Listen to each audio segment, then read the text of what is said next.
If the dude who said he doesn't have any personality watches this episode on the next one, please. I almost gave him his finger. Yeah, I saw that.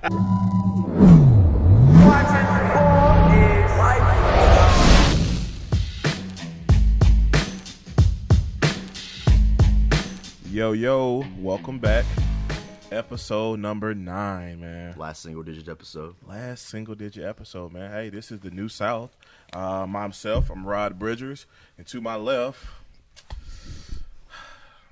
I'm Webb Wellman. Let's talk about the fact that you are rocking your Verizon gear today. Whoa! Hey, he's supposed to keep. Okay. I'm surprised he's not zipped up, showing that company logo out here. Hey, come see me though. We got buy one get one S9s right now.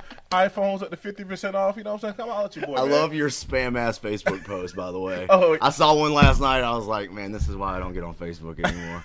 Rod's out here pretending to be your friend to get a check. Listen. I got like 4 lines off that, so chill, bro. Hey, that's worth it then. Yeah, you feel me? So we just went through a whole weekend of basketball overload. Yeah. We'll get to what we all watched on TV here shortly. You had a chance to. Were you another dunk contest judge this weekend? Yeah. Let's talk about the Super 60.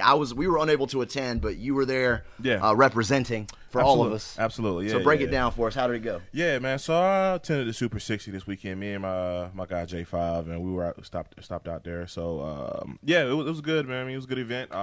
Had some talented kids there. Greg Gant looked like a top 50 prospect. Jalen Benjamin looked like Jalen Benjamin. They look like Super 60s. Yeah, okay. Exactly. So it was good. I mean, then Shaquille Moore once again. I honestly think the dunk contest this weekend he performed better than this weekend than he did last weekend. What about gameplay for that kid? He's tough, man. He's just a strong nose guard. Like he gets downhill. I'm really intrigued by him. He can play. Team United this year. He's on Team United. Okay. He told me. So we'll Yeah, see how he goes against he's all of them. big. He's a good. If he does decent, that'll put us in the gym. Absolutely. For next season. He's an interesting kid. So what did you? Was it more fun just because it was at home? It was in your backyard. You were able to, and you have 5 with you. Yeah, man, it was cool, man. Because obviously I don't get to see him a lot, so just to sit and kick it with him and judge a dunk contest with him it was pretty dope. It was me, myself, Ray Masonette, James Shangy Black. Shout out to Black, man. Shoots All Stars and J5. We all were judges at the dunk contest. You know what's funny is I saw Sange in the shot, and I'm like, oh, that's funny, and then I'll scroll maybe 2 more clicks down, and I see the classic Black selfie with 5 in the background, not really paying attention to the camera. Right. But Sange has got that look in the camera like, what's up, baby? Right. I saw him in the clip. That was funny to me. Right. Shout out to Sange Juice All Stars. Yeah, dog. But it was good. It was a good event, man. Shout out to Lamont Taylor, man. He puts a good event together, man. What was better, the top 80 or the Super 60? Don't ask me that question. No. They were both amazing. Well, listen, I just want to say I'm not affiliated with either, contrary to what pop people may think. Right. I'm only affiliated with the New South. So See, I like that. Yeah, man. I like that. We rock with that. So I don't want to deep dive into any of these, but I do want to get your kind of snap judgment on all the matchups that'll be coming up this week. Okay. Kentucky, Kansas State. I'm gonna go Kentucky. That's a 5 over a 9. Mm-hmm. Nevada, Loyola. That's gonna be a great game, but I'm gonna go Nevada. Yeah, if you're in North Carolina and you're not cheering for Nevada at this point, you're whack. Slap yourself. Nevada. That's a 7 over an 11. You got number 3 Michigan versus number 7 Texas A&M. Again, I'm going to go Texas A&M. I'm going to stick with you on that one. Yeah. Number 4 Gonzaga versus number 9 FSU. I think I'm honestly Florida State, bro. I'm going to take Gonzaga there. You going to take Gonzaga? I just think Florida State's a little too athletic for Gonzaga. Gonzaga shouldn't be in the tournament to begin with. Hey, UNCG had them beat, bro. They just beat themselves last minute. Yo. Right, and the only reason I take them in that matchup is just because I'm going to take Mark Few, the coach. Got you. Makes sense. But obviously that hasn't really worked up to this point. So number 1 Kansas versus number 5 Clemson. Oof, I gotta go Kansas. Gotta go Devontae, man. Yep, sticking with you there. Number 2 Duke versus number 11 Syracuse. Duke's rolling. Gotta go. This will be the 3rd time they've played this season. Yep. Duke's looking really good. Number 1 Villanova versus number 5 West Virginia is going to be a big one. Ooh. I'm going to take West Virginia in that one. Me too. Javon Carter, bro. Did you see how he took over the game last night against Marshall? Yeah, they're scrappy. It's another team where if it starts going bad, I'm worried. But if they click at all early on, they're tough. Yeah, they can lock up. Yeah, cause they put the clamps on Elmore last night. Yep. Number 2, Purdue versus number 3, Texas Tech. Well, first of all, this is one of those ill games to me. Like, Yeah, I know who wants to watch that game. Right, but I'd go Texas Tech. They're a little more. I think they're playing a little better right now than Purdue. Even without the big dude, I had them in the bracket, so for whatever teams I got left in that sucker, I'm going to stick with them. So Okay. I'm going to go with Purdue. Okay. The Flourish Report, we kind of centered that around the tournament as well for this week. Right. This week's Flourish Report player, you took Jeremy Harris from Buffalo. 336, Jeremy Harris, man. Jeremy's been a kid, man. I mean, you've seen him play for a while, man. I think He played at Page with Ty Graves and DeAndre Overton. Yep. Ty just transferred to Central to play basketball. Yeah. DeAndre Overton's playing football at Clemson right now. Right. That's a hell of a team there for a public school. Yeah, they were good. And then they had the kid Xavier. He played for CP3, Oakland. Yeah, so like they had a mob, and Jalen Seegers was on that team too. He's at UNC Asheville. That's crazy They had for a mob, public man. school. Yeah, they had a mob. Oh, Jalen. Jalen Gavin. Yo, Jalen was so good when he was young too, bro. Like when he was like 6th, 7th grade, he was young. But we're talking about Jeremy here. But anyhow, yeah, Jeremy, man, big game against Arizona, 23-7. Like he went to work on DeAndre Ayton. He pulled him out. He pulled him away from the paint. Took him off the dribble, hitting shots, and that honestly changed the game because when you take your rim protector away, I mean, and you get that confidence, you start feeling it. Changes the whole game. They dismantled Arizona, and it was because of Jeremy Harris and who's the other kid on that team? Clark. And the other there's Massenberg. Yeah. He hit a 3 in that second round game from damn near half court. Man, but see, here's the thing about Buffalo, man. People don't understand. All those guys are high major kids, yo. Jeremy was down to Buffalo and Texas Tech for him for choosing schools. Wes Clark played at Missouri. J5 got recruited to Buffalo. Was that when Julius was there? He originally committed to Buffalo, yeah. Because there was, and I'm assuming it was Julius Hodge, but there was a pipeline of Buffalo going after a lot of North Carolina kids for a couple of years. Was there as well too, They can't keep the kids. They can't keep coaches. They can't keep kids. And if you're wondering why, go to Buffalo in December. Right. Exactly. So I mean, period. It was other reasons why we decided to go a different direction. But once again, shout out to Coach Oates, man. He's a great, hell of a coach, man. I don't think he's, like I said, he won't be at Buffalo too much longer. Just like you said, showed up, proved himself, and keep it moving. Yeah. I went with Clemson Shelton Mitchell, a kid we covered in high school. I'm gonna botch the high school he went to, just how to pronounce it, because I've got Southern mushmouth. Cuthbertson. It's a 704 school. Yeah. Charlotte area. Right. He ended up going to Oak Hill, where he played with Caleb and Cody Martin. I remember that team. We had Shelton at the Holiday Invitational. Him and Cat played against each other. Him and Cat matched up and went back and forth, and that was a lot of fun to watch. Shelton is not a what I would call a shifty guard. Yeah. To me, he kind of has more of that, even though I'm going to trigger some people here. Not CP3 when he's in his handle bag, but CP3 how he's kind of more big body and slower to set everything up. Yeah. That's kind of how Shelton plays to me. Right. Do you remember when he was on that CP3 team? It was him, Theo, Gary Clark, Nate Mason. Yeah, that's tough. Who was missing somebody? Clinton with them? Was Greg Clinton with them, or was that before? I think it was before. He was before. But they lost in the Final Four in the UIB. I think they lost to each one. With Really? Grayson Allen, Joel, and D'Angelo Russell. Like, people forget, Joel Berry was the best player on that team with Russell and Allen. And when Joel was in the Holiday Invitational, he was one of the best players at that as well. Yeah, and then now you see D'Angelo Russell ended up being like second pick. So, but things happen. Shelton started at Vanderbilt, transferred over to Clemson against New Mexico State in the first round. He also had 23 points. They've got a great opportunity to move forward, especially if they can get past this number 1 seed next. Yeah. So big shout out to both those guys, both Hoop State guys, one from the 336, one from the 704. Both Facts. still, nope, I'm sorry, Buffalo lost. Yeah. Clemson's still in this thing. And we'll keep rooting for him. And Jeremy's not a senior, right?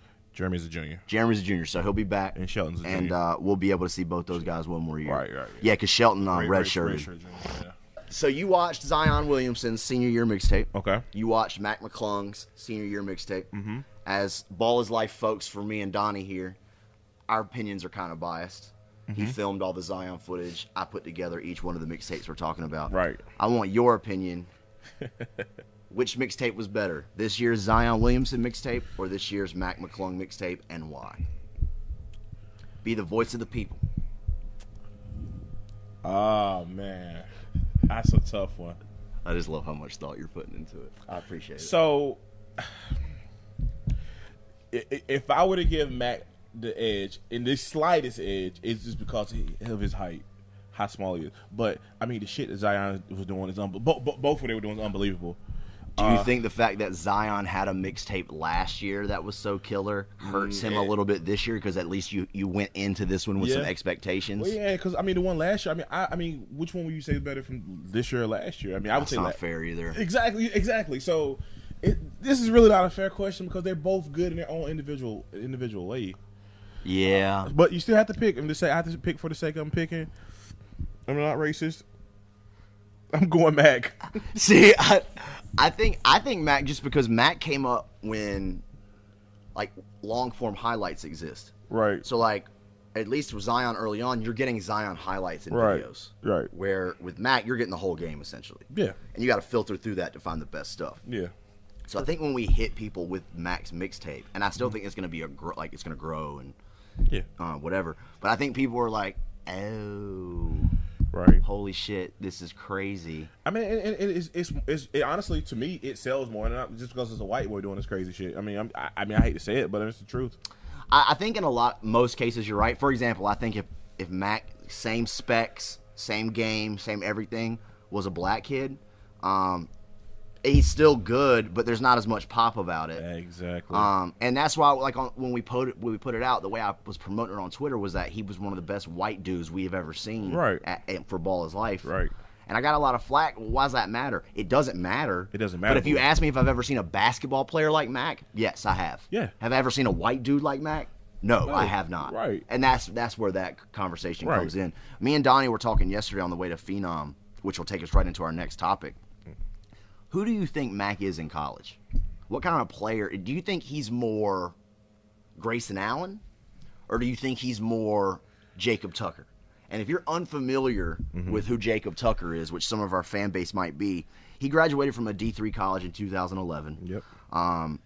He now plays for the Harlem Globetrotters. Yeah. He was a small white dude who could dunk the hell out of the ball. He was the college dunk contest champion. Yeah. Scored 1,000 points in his 4 years at Illinois College, but not really a basketball player necessarily. He was an athlete. He was good, but he was mainly a dunker. He now lives in Raleigh, by the way. Does he? He does.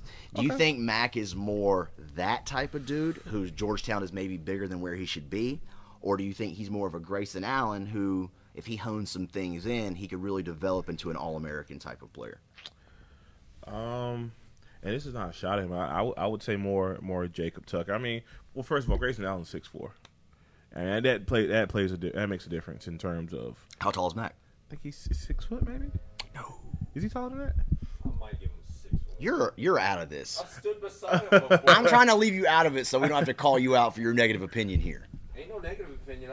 It's all facts. We had this conversation yesterday. Donnie doesn't think he's Jacob Tucker. He thinks he's better than Jacob Tucker, but more Jacob Tucker than Grayson Allen. Yeah, that I agree with, because I mean, I saw Grayson Allen in high school too, and he was a fucking bucket, yo. Not saying Mac isn't. That's exactly what I did to him yesterday. When he's doing that, I'm like, me and you got the same opinion. what does Mac do? What does Grayson Allen do that Mac cannot? It's a good point. I'll give you that, but he's 6'4", so that puts Grayson Allen in a different conversation to me. If Grayson Allen is 6'4", and if Mac McClung is 6 foot, we'll make a judgment about how tall Mac McClung is at the All-American game. White Obama. And if he is 6 foot, that's even doper for his dunks. Right. I mean, I'm with Don, bro. Like, he's in between the two. That's the best answer I can give you. I'm really glad that I'm not an evaluator by trade. Like, that's not what I get paid for. Right. I could see Mac McClung not staying at Georgetown. But I could also see Mac McClung being a kid who, once he gets in a place where people actually know what's going on, know how to develop him and get him better and make him better, I think he's going to work harder than everyone. And I think the one thing he does have, like Grayson Allen, is that competitive edge. Right. And he doesn't know how to deal with it yet. I mean, there's ways he needs to hone that competitive edge in, just like Grayson Allen did. Still working on it. Yeah, I don't care who you're playing against. If you are doing moves like he's doing, knocking down shots like he's knocking down at the percentage clip that you are, Yeah. I don't really care. But to be fair, I didn't see him play AAU, and everyone's knock from a national level is he didn't do shit in the summertime. That's what I was. That's what I was told, bro. But you're talking about a loaded team that has multiple guys to take care of and systems in place that maybe that's all situational. Yeah. And I didn't see him play, so I don't know. I mean, maybe Matt got all the shots. I have no idea. Well, that's what I was told. I was told he didn't really impress in the AAU. I mean, he had a couple dunks here and there. The national guy said he's a 3-star because he did not do enough in AAU to prove otherwise. Right.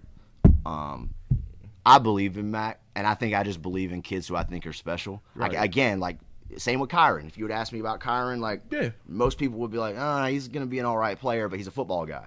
Yeah. I think Mac is capable of some things going right and him being eventually maybe an all-conference, potentially all-American type player in 4 years. It's going to take time, yeah, because, I mean... he's going to hit... My most fear for him is the freshman wall. Yeah. Because he's going to hit it, and I don't think it's going to go well. And it's not a good... And Georgetown's not a great program right now. That's what I mean. In some places, the freshman wall is a lot easier to deal with. Right. I think it's going to be made more difficult being at a place like that, right. Especially if there's expectations put on him right away. Exactly. And honestly, when you come in with that type of fanfare, I mean, it's almost like the Seven Woods deal. I mean, same shit, really, because, I mean, when Seven went to UNC, everybody was, he's the next this, that, and third. We got Seven Woods. Now, 2 years later, he's got to go. That's what. Well, and not to mention, you got to sell tickets at Georgetown. Exactly. And they're going to have to use max hype to sell tickets. And colleges are smart enough to know that. Yeah. You're going to see a lot of Mac McClung jerseys early on. Mm-hmm. You're going to see a lot of Mac McClung fatheads in the crowd. Right. You see a lot of riffraff, fake cornrows. A lot of riffraff, fake cornrows.